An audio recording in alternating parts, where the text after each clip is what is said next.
मालिक, आज मेरे बेटे की तबीयत ज्यादा खराब है।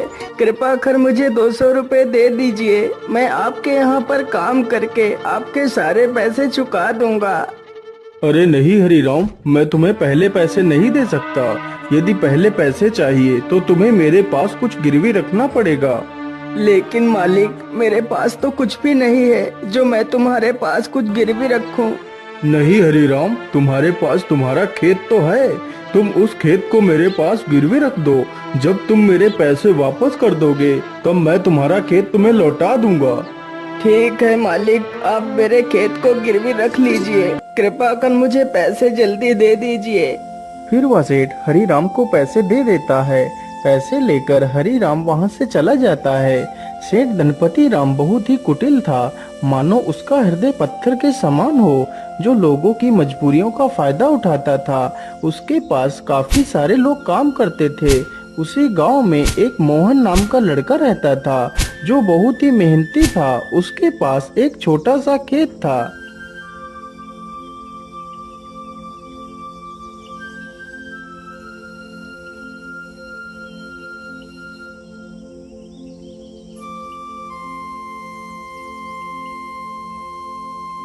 अरे मोहन बेटा, जरा पानी वानी तो पी लो। तुम तो कितनी मेहनत करते हो। हाँ चाचा, क्या करूं, बिना मेहनत के तो कुछ होगा भी नहीं। हाँ बेटा, तुम्हारी इसी मेहनत की वजह से ही तुम इस छोटे से खेत में दोगुनी फसल उगा पाते हो।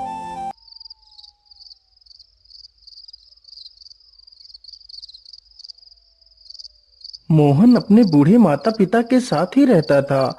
मोहन के पिता की तबीयत हमेशा खराब ही रहती थी। घर की सारी जिम्मेदारियां मोहन के कंधों पर ही थी। पिताजी, आज तो आपकी दवाई खत्म हो गई है। कोई बात नहीं बेटा, तुम कल मेरे लिए दवाई ले आना।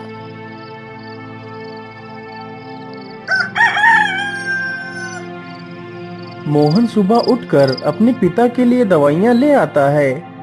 माँ, मैं पिताजी के लिए दवाई ले आया हूँ। आप पिताजी को दवाइयाँ समय से खिला देना। हाँ हाँ बेटा, मैं तुम्हारे पिता को दवाइयाँ खिला दूंगी। माँ, आज तो मौसम कितना अच्छा है। मैं आज ही खेत में बीज बो देता हूँ। ठीक है बेटा, जैसा तुम्हें अच्छा लगे वैसा ही करो। मोहन तुरंत ही अपने बैलों को लेकर खेत की तरफ निकल पड़ता है।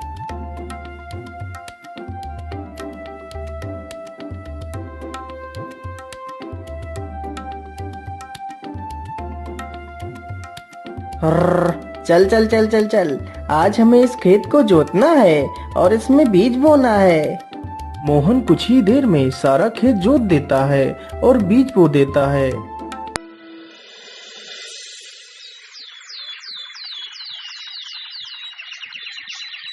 कुछ ही दिनों में खेत में बहुत अच्छी फसल तैयार होती है। अरे मोहन भाई, हर बार की तरह इस बार भी आपके खेत में कितनी अच्छी फसल तैयार हुई है। हाँ मदन भैया, यह सब ऊपर वाले का ही आशीर्वाद है, जो हर बार मेरे खेत में इतनी अच्छी फसल होती है। वे दोनों आपस में बात कर ही रहे थे कि तभी काले बादल छा जाते हैं।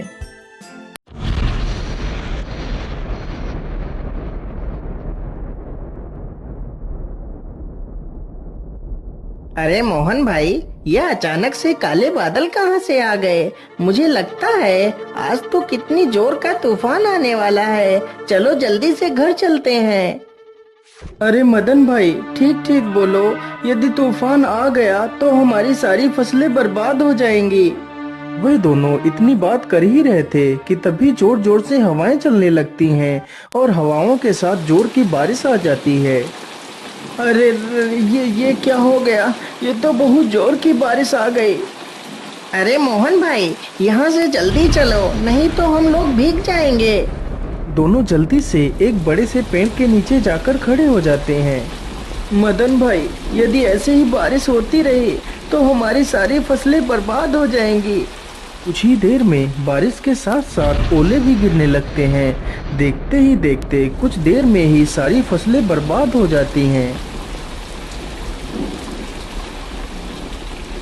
हाय हाय, ये क्या हो गया? हे ऊपर वाले, ये तूने क्या कर दिया? अब तो सारी फसलें बर्बाद हो चुकी हैं। अब मैं क्या खाऊंगा और अपने बूढ़े माता पिता को क्या खिलाऊंगा?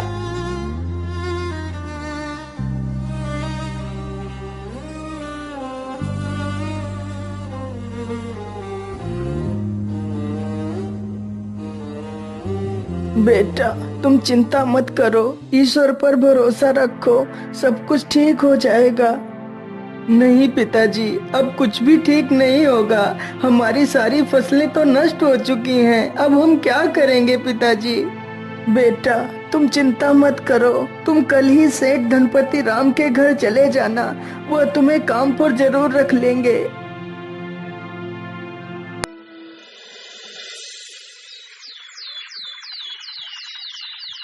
अगले ही दिन मोहन सेठ धनपति राम के पास जाता है।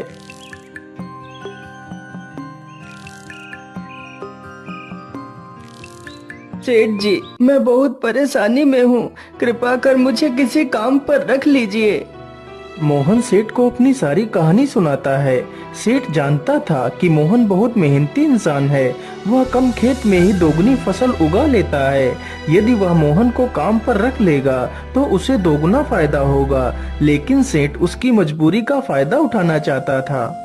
हाँ हाँ मोहन, मैं तुम्हें काम पर तो रख लेता, लेकिन मेरे पास अभी तुम्हारे लिए कोई काम नहीं है। तुम अभी अपने घर वापस लौट जाओ। जब मेरे पास काम होगा तो मैं तुम्हें बुला लूंगा। नहीं नहीं सेठ जी, आप तो मेरी मजबूरी जानते हैं। यदि मुझे काम नहीं मिला तो मेरे माता पिता भूखों मर जाएंगे। मुझ पर तरस खाइए सेठ जी, मुझे काम पर रख लीजिए। अरे वाह वाह, जैसा मैंने सोचा था बिल्कुल वैसा ही हो रहा है। यही अच्छा मौका है इससे कम पैसे में ज्यादा काम करवाने का। अच्छा अच्छा, ठीक है, मैं तुम्हें काम पर तो रख सकता हूँ, लेकिन मैं वैसे तो सारे मजदूरों को 300 रुपए देता हूँ, लेकिन मैं तुम्हें सिर्फ 200 रुपए दूंगा। यदि मंजूर है तो बोलो। हे भगवान, क्या करूं? यहाँ पर काम करने के अलावा तो मेरे पास दूसरा कोई रास्ता भी नहीं है। ठीक है सेठ जी, मैं 200 रुपए में ही काम कर लूंगा। मोहन अगले दिन से ही सेठ के घर काम करने लगता है। इसी प्रकार मोहन को काम करते करते पूरा 2 महीना गुजर जाता है। मोहन ने सेठ के खेत में दोगुनी फसल उगा दी। यह देखकर सेठ बहुत खुश हो जाता है। अरे वाह, मोहन ने तो इस बार कितनी अच्छी फसल उगाई है। वैसे अब तो मोहन का कोई काम भी नहीं है। मैं ऐसा करता हूँ, इसे आज की मजदूरी देकर काम से निकाल देता हूँ और इसकी 2 महीने की मजदूरी भी नहीं दूंगा। अरे मोहन, ये लो तुम्हारी आज की मजदूरी। अब तुम्हें कल से काम पर आने की कोई आवश्यकता नहीं है।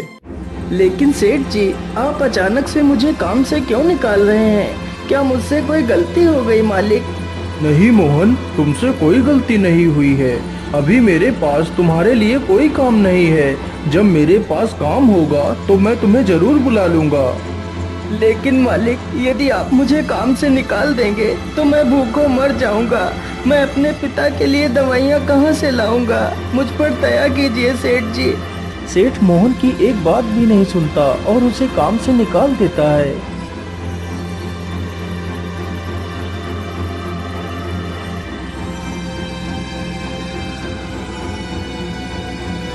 अरे बेटा, आज तुम खाली हाथ ही आए हो। आज तुम घर का राशन तो लाए ही नहीं। माँ, मुझे माफ कर दीजिए। अब मैं आपके लिए कुछ भी नहीं कर सकता। लेकिन बेटा, आखिर क्या बात है? तुम इतना परेशान क्यों हो? फिर मोहन सारी कहानी अपनी माता को सुनाता है। अब आप ही बताइए माँ, मैं क्या करूँ? कहाँ काम करूँ? किसके सामने हाथ फैलाऊं? बेटा, तुम परेशान मत हो। हम लोग आज पानी पीकर ही सो जाएंगे। वैसे भी मुझे तो भूख नहीं लगी है। और बेटा, तुम हार मत मानो। तुम कल फिर से सेठ के पास जाना। हो सकता है सेठ तुम्हें काम पर रख ले।